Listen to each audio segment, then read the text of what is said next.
Hmm? Okay, to protect the eye. So it's kind of a hard and difficult to penetrate connective tissue type. And then you have the choroid. What do we say about the choroid? Vascular.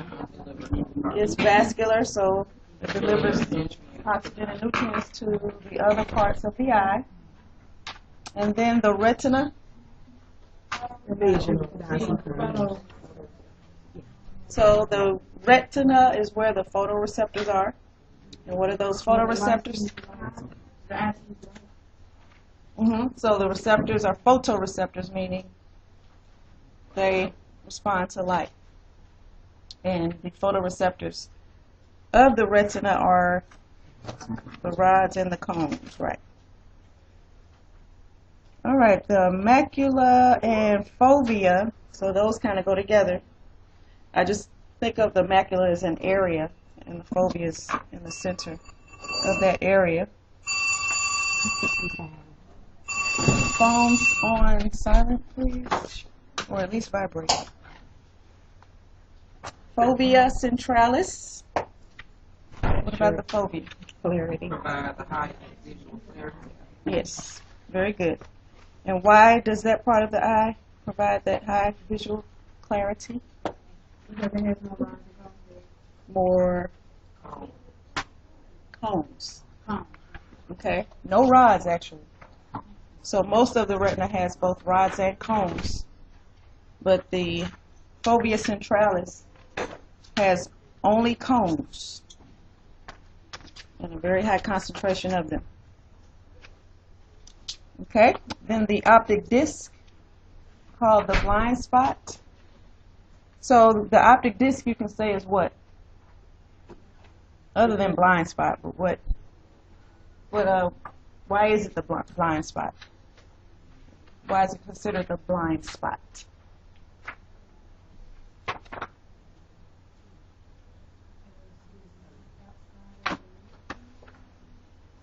Is it because those are where the arteries and stuff come out? Well, you can say that the optic disc is the part of the eye where the optic nerve arises or originates. But why is it called the blind spot? Because it's right behind the retina. No light. Right behind the retina?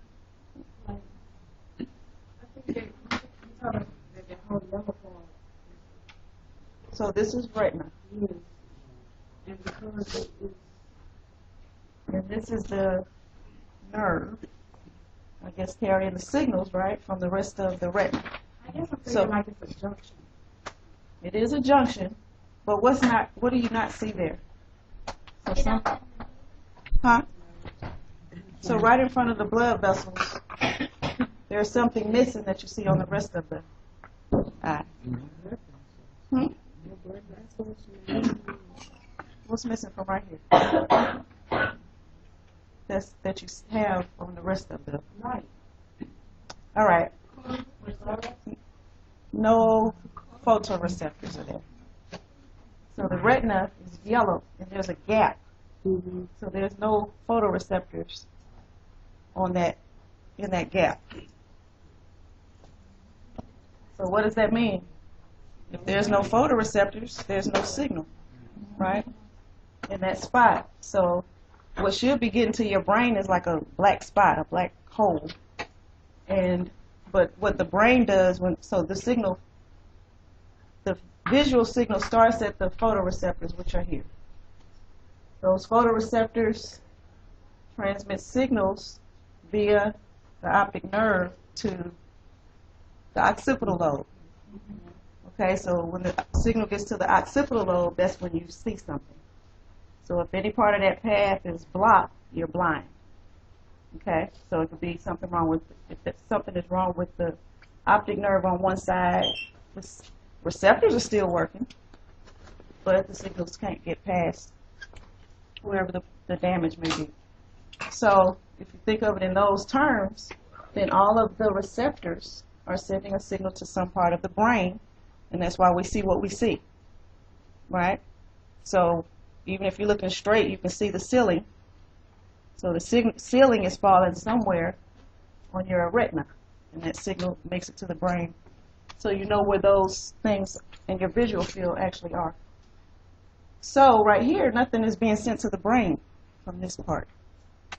So again, that's called the blind spot, because whatever is really out in your visual field, you should see a black spot, a real small black dot, because there are no signals going into your eye from that point. But what happens is when the brain gets the signals from the rest of the retina, it fills in that spot for you. Isn't that amazing? The brain fills it in from the information coming from, I guess, the other receptors in that area. But there's a way, I think your book have it, I know the old book we had where you could, there was a red dot and a black X. You all have that in your chapter. And if you stare at the black X for a long time, maybe about 30 seconds, then the red dot disappeared. And that's showing you how the brain is filling in the red dot with something else. If not, I may put that online. I think I found, you may be able to find that on the internet too.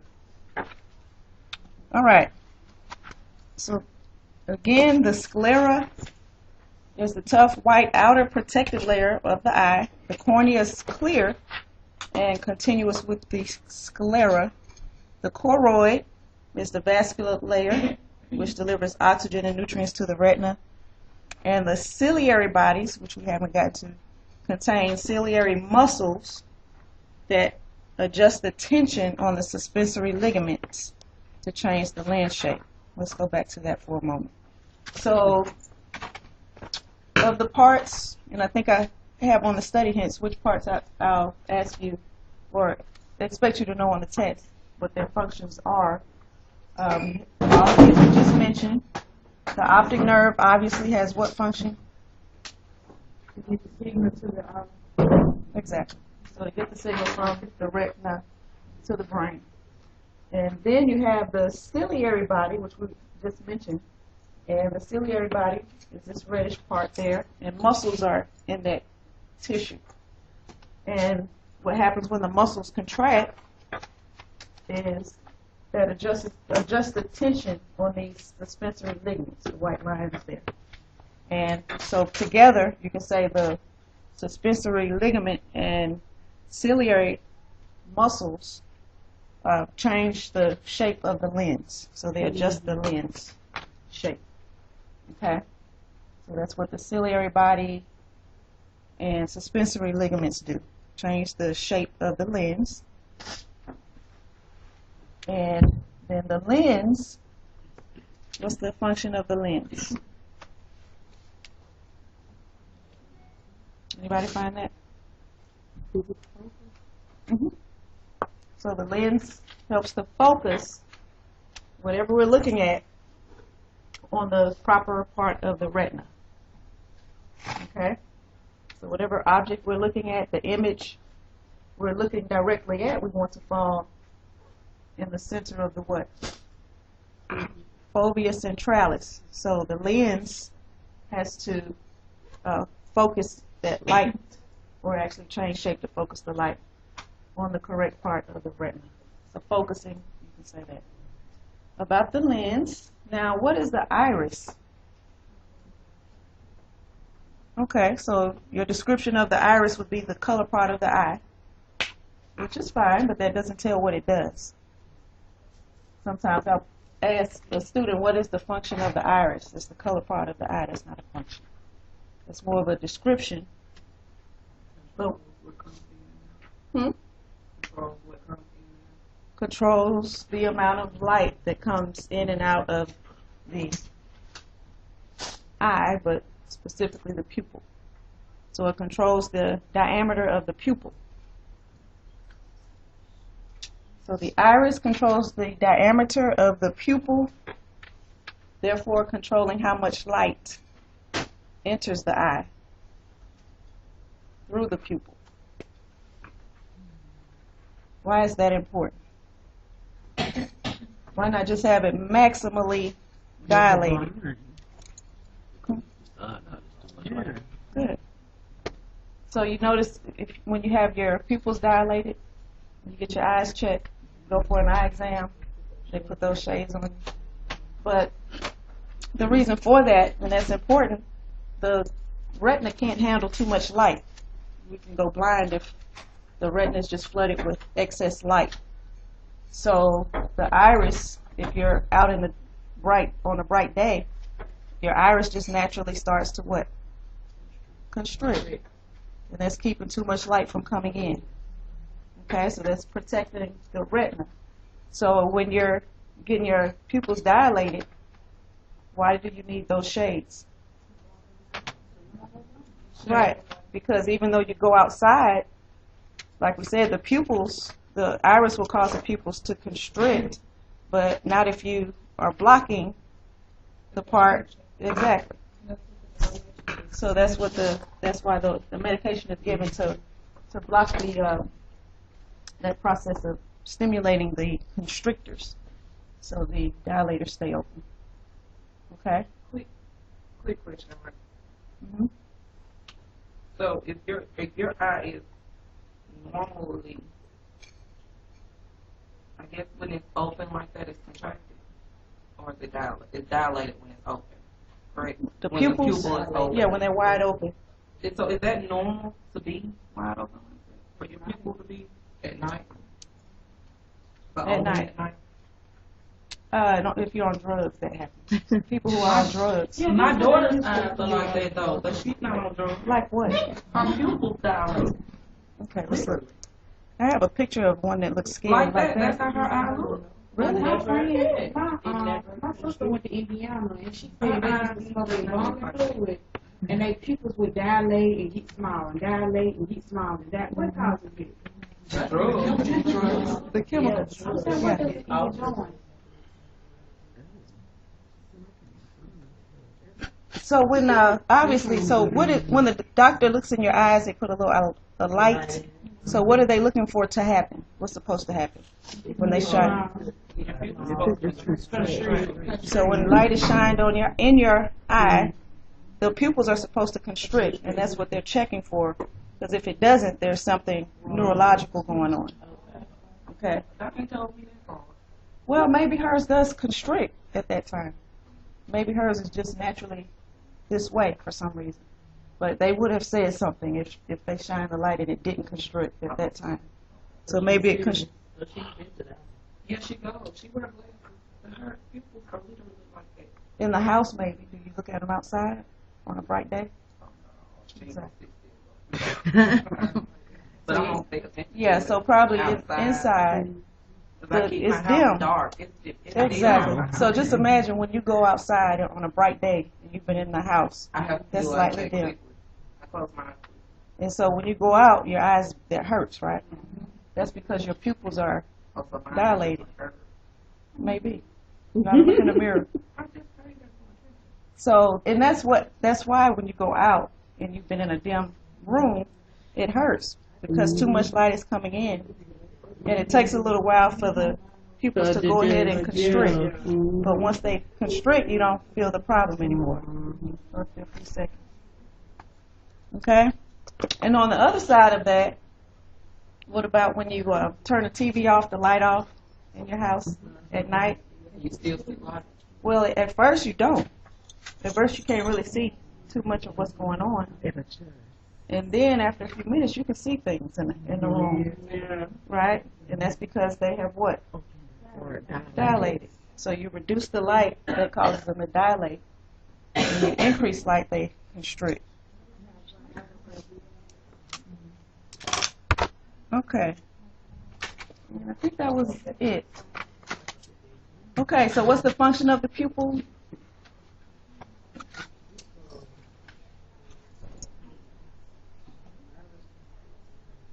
The pupil controls what you Right, so that's how the light gets into the eye. Right.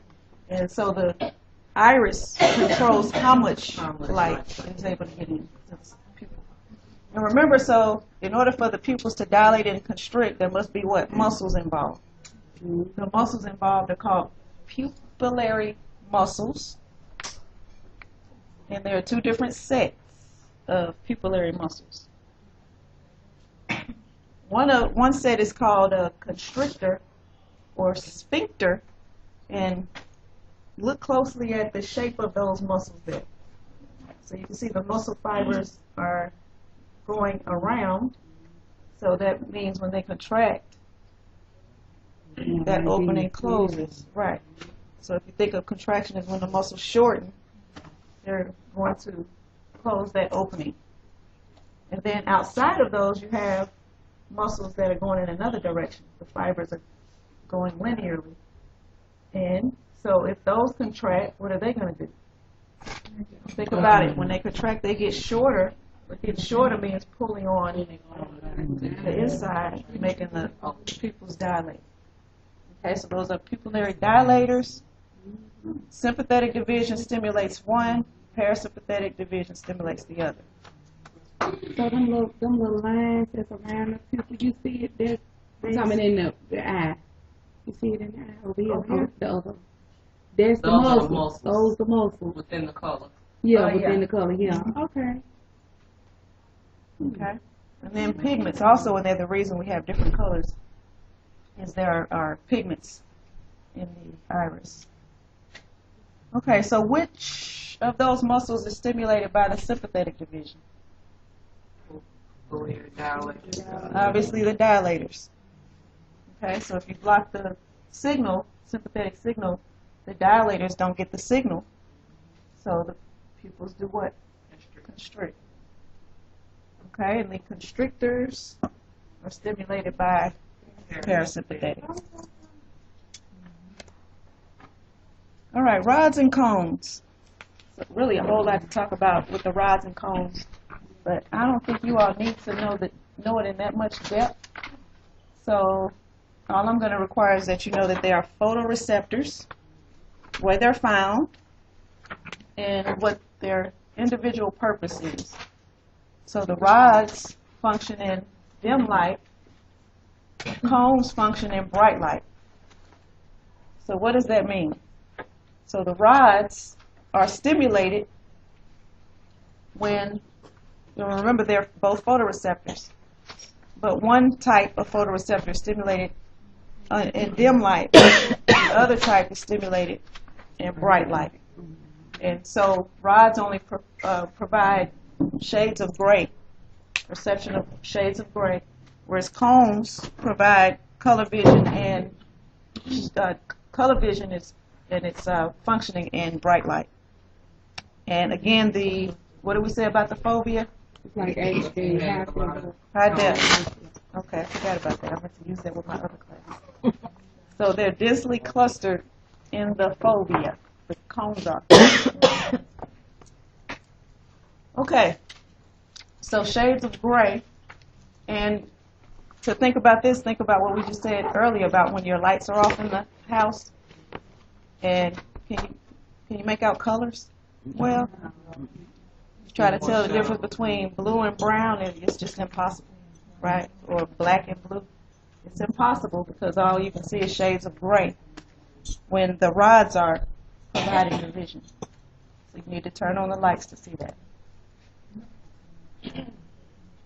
And this is a diagram just showing you the retina. So all of this is retina. All of this is the retina. So light coming into the retina goes through the retina and first stimulates these pigmented cells. So the pigmented cells are what bring in the energy that stimulates the rods and cones. So the rods and cones are up here in orange and purple. And look at the shape of the tip at the very top of the rods and cones. You see the difference? Yeah, So the cones are cone shaped, the rods are rod shaped. Okay. And so what happens is once the receptors, photoreceptors, the rods and cones are stimulated, they transmit the signal through another set of neurons, which we won't go into.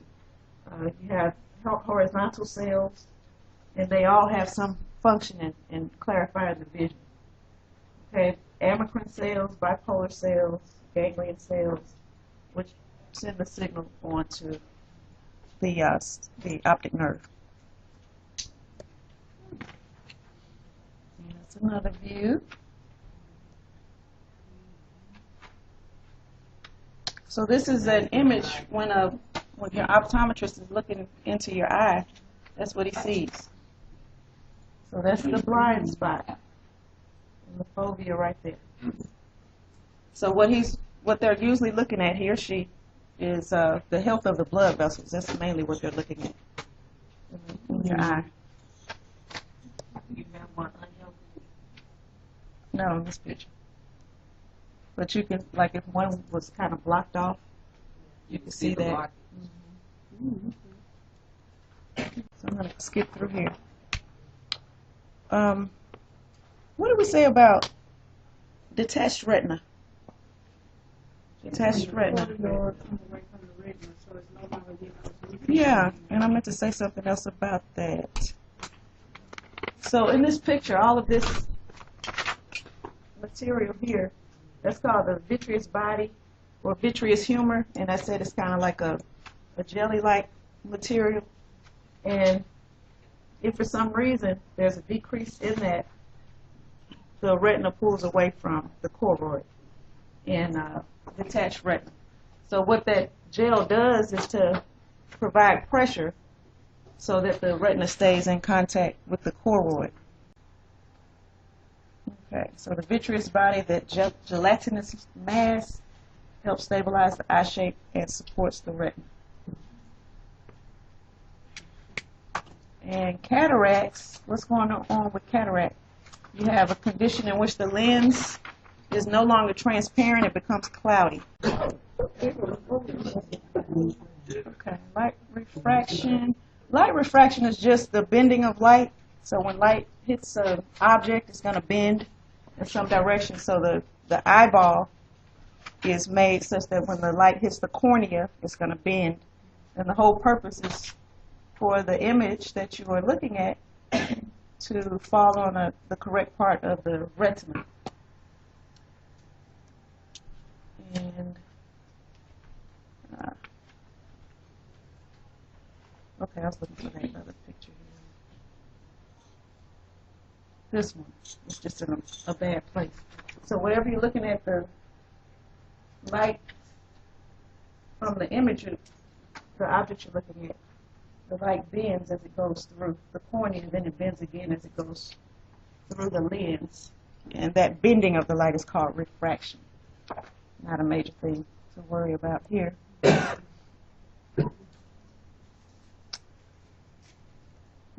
see.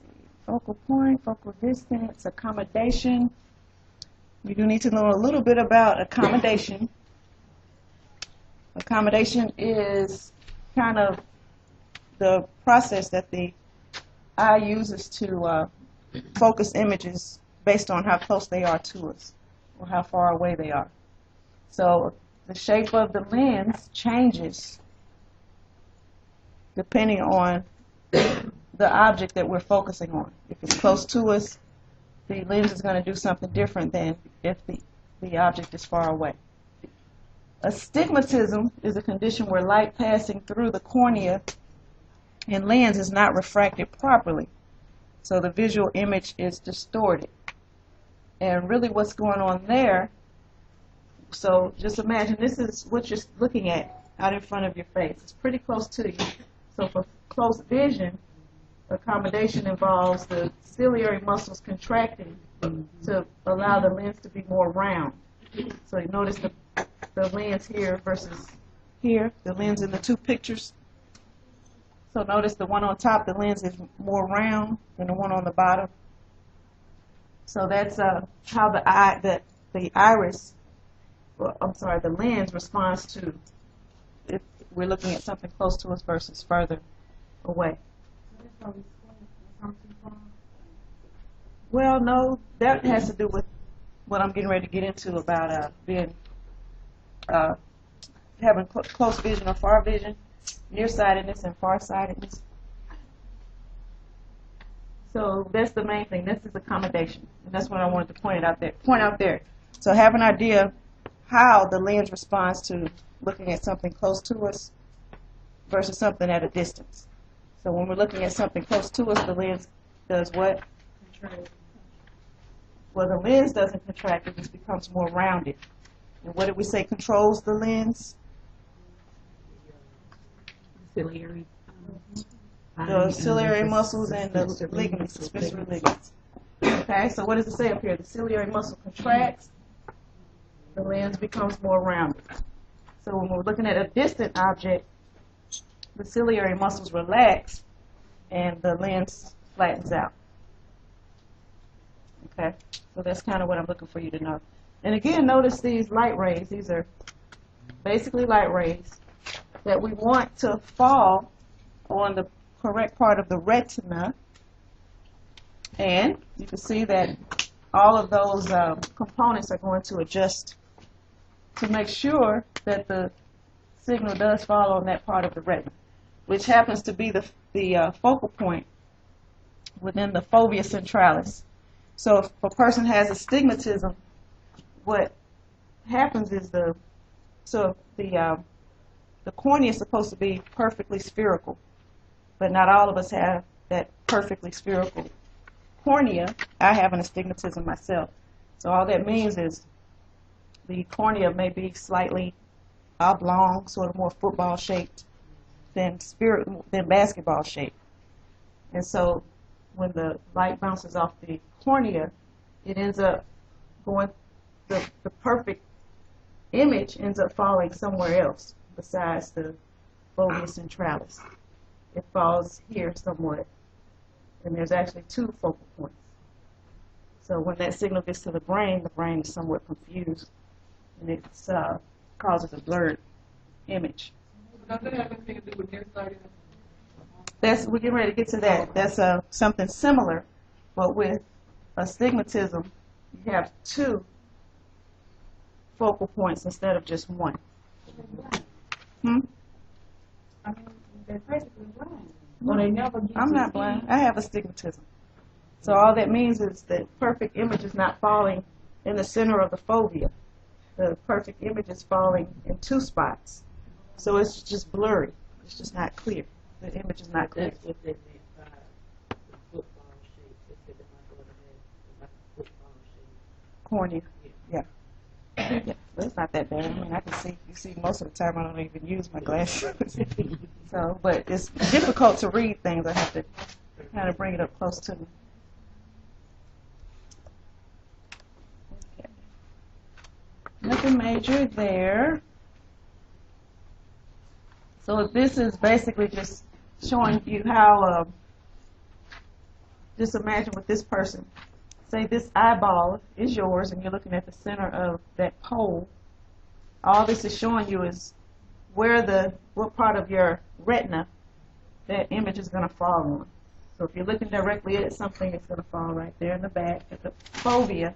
But if you're looking directly at something, again, you can see the ceiling, but the ceiling is falling on the lower part of your retina in your eye. And whatever's below you, the floor, is falling on the upper part of your retina. So you'll hear that the image, when it gets to the retina, is inverted. That's kind of why. But I mean, it's geometry, it's obvious.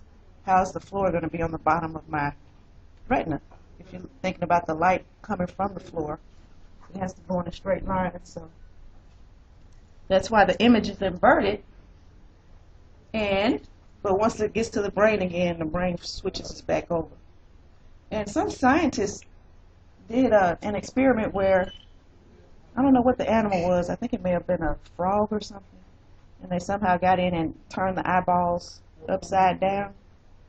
And so everything that came into the eye, to the retina, kind of flipped around. And so for a while, the animal was confused, not knowing what was up and what was down. But they said after a few weeks, the brain adapted to that and turned everything back the right way. Yeah. It's amazing what the brain does. Okay. All right, here's the farsighted and nearsighted. So have an idea of what's going on here. So in nearsightedness, that's called myopia. So if a person is myopic, that means they're nearsighted. And what that means is they see things better when what? When it's closer to them. Okay, so they have difficulty seeing things that are further away. Okay, so what is happening with an individual who is nearsighted is the shape of the eyeball is too long. So the perfect image falls in front of the fovea. So by the time the image gets to the fovea, it's not the clearest image. Okay, so it's sort of more like this. Okay, so the perfect image falls in front of the retina, and that causes the image that makes it to the retina to be a little blurry. And that's corrected with diverging or concave lenses. Notice the difference in the shape of these two eyeballs.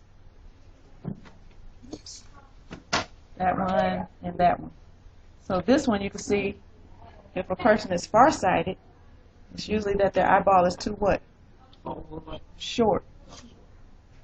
Okay, so the eyeball is too short, and so the perfect image falls behind the retina.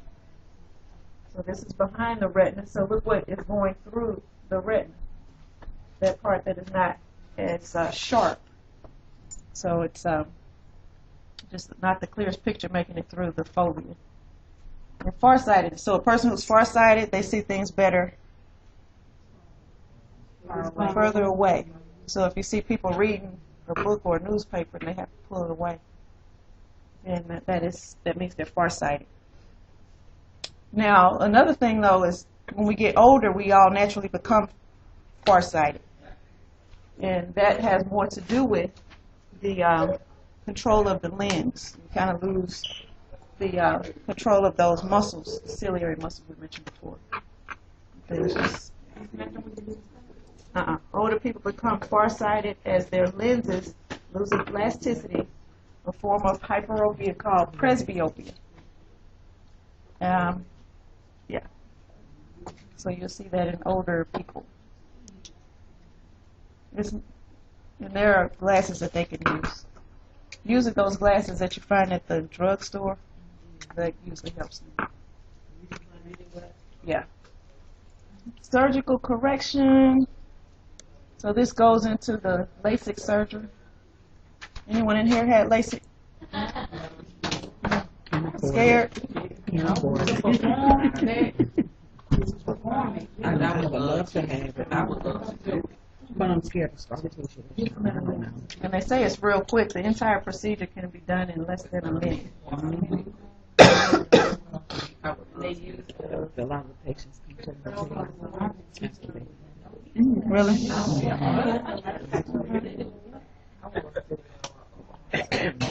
Okay.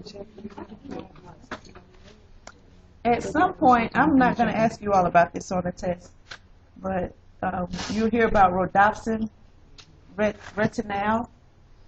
Retinal is synthesized from vitamin A, so you hear that vitamin A is good for vision. Okay. So this is kind of the connection. Hmm? He said good for vision. Mhm.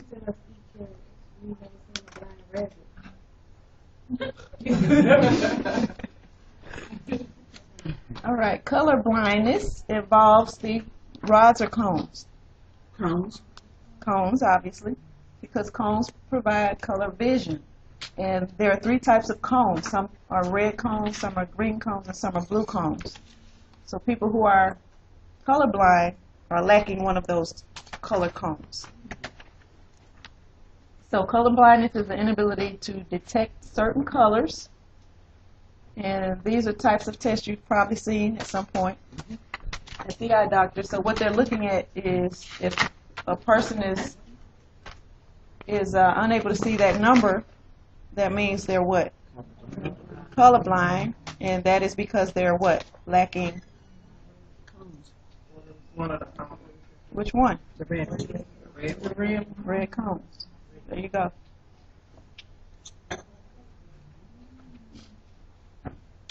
And depth perception is obtained by comparing relative positions of objects between left eye and right eye images. What the crap does that mean? So what would you all think if you saw that? If you're just studying? Does it mean like when you're looking or have your one eye closed, you can see something more than you can with the other eye open? Or can you see the same position or shape of something with your left eye? It's the same as And your the right eye. right eye. Like with the test they give. I would think it means like when you're looking at something, these eyes, whichever one closer, you know what I'm saying? That's the one. If you're seeing the same thing with both eyes, see if the So If depth it's a perception. balance. So what this refers to is your ability to be able to distinguish if something is close to you or at a distance. Like right now, I know I can't reach out and touch any of you, but with one eye, I might think you're close enough for me to touch. So in order to have depth perception, we need two eyes. That's one of the study hints. What is the requirement? The depth perception. So depth perception is obtained then by comparing relative positions of objects between the left eye and the right eye. Number 28. Number 28, okay. Okay. So that is depth perception requires two eyes. Try it. Close one eye. Have somebody throw like a tennis ball or something at you. I always tell my students about one of the students I had a couple of years ago. He told me his son had his eye put out, 16 years old, with firecrackers, and I think he said a bottle rocket. And so he's blind in one eye. And he said every now and then he'll just toss a ball to him. And look, this guy doesn't know when it's going to get there. So try it. Have somebody toss a ball to you with one eye closed and see if you have any idea when it's going to get to you. All right, just a few things on the ear. So the ear contains two of the special sense organs, the special sense organ for hearing and equilibrium. So the organ for hearing is the cochlea. You need to know that. The spiral organ.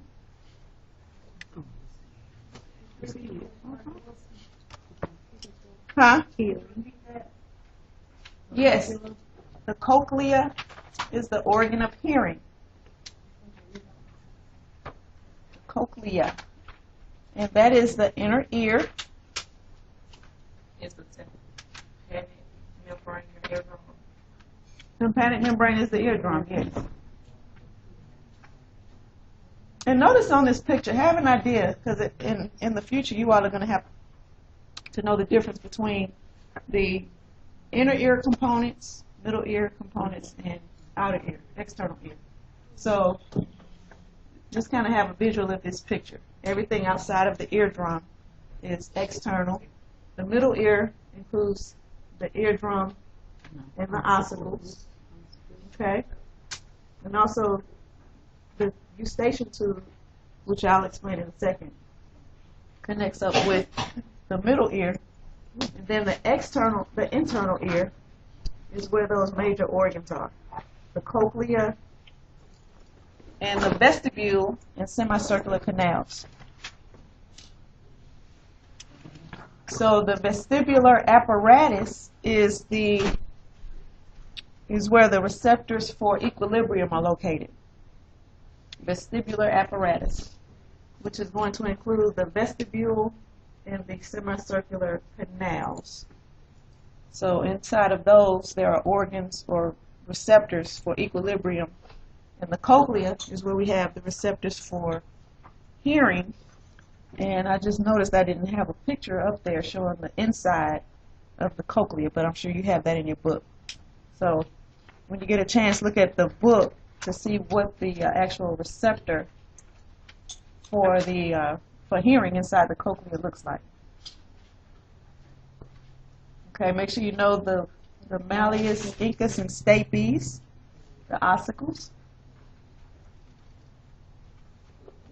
And the eustachian tube, what I was going to say about it is its job is to equalize pressure on both sides of the eardrum. So the pressure on each side of the eardrum should be equal, and if it's not, just like when you're flying in an airplane, if they're not equal, then you have that discomfort.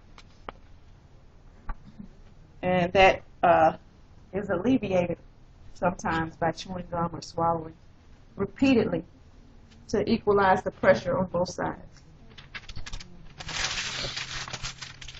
Sometimes even yawning helps. All right.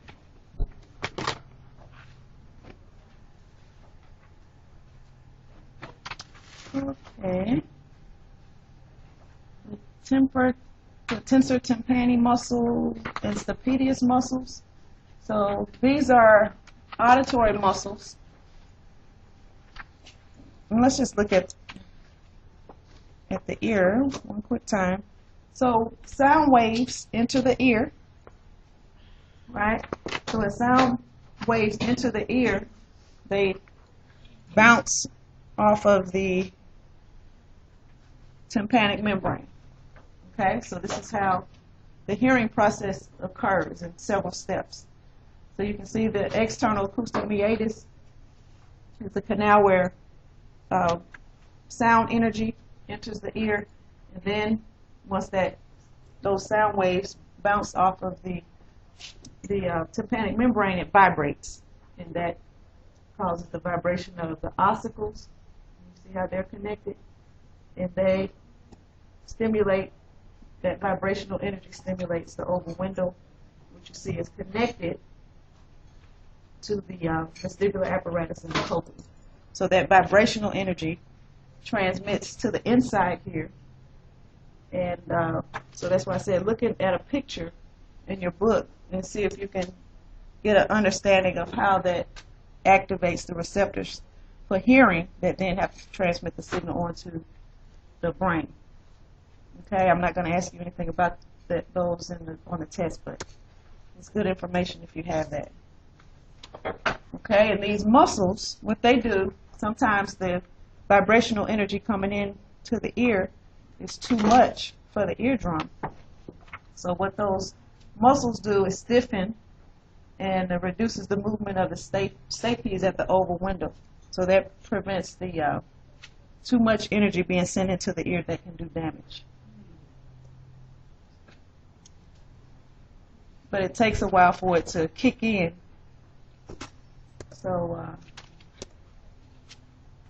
these are the other components of the ear: cochlea,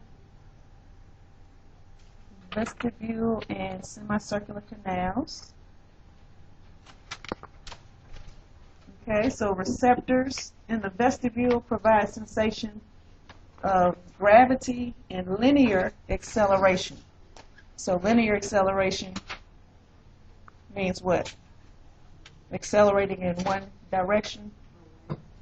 And the semicircular canals are going to be stimulated by rotational acceleration.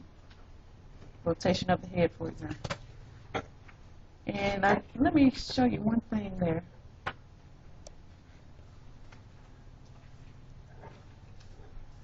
So you probably see something like this in your book.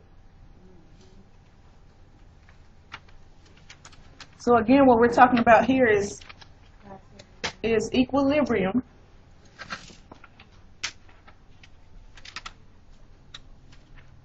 And how the movement of our head is going to activate receptors, and that information will be sent to the brain.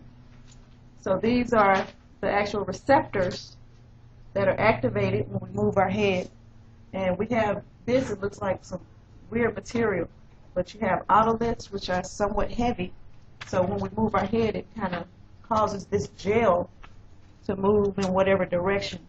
And that movement bends these hairs on the hair cells, and that's what stimulates the receptor.